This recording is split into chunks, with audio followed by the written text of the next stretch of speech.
เลิกกันหลายปีข่าวคนดีไปมีผัวใหม่เงินทองเหลือกินเหลือใส่ก็ดีใจน้ำเจ้าอีหลี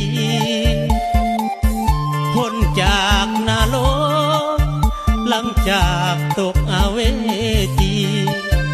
ได้ผัวคนหังคนมีอายก็ดีใจนำแท้นามีหน้ามีตามีฐานะอยู่ในสังคมสร้อยทองแหวนเพชรและผม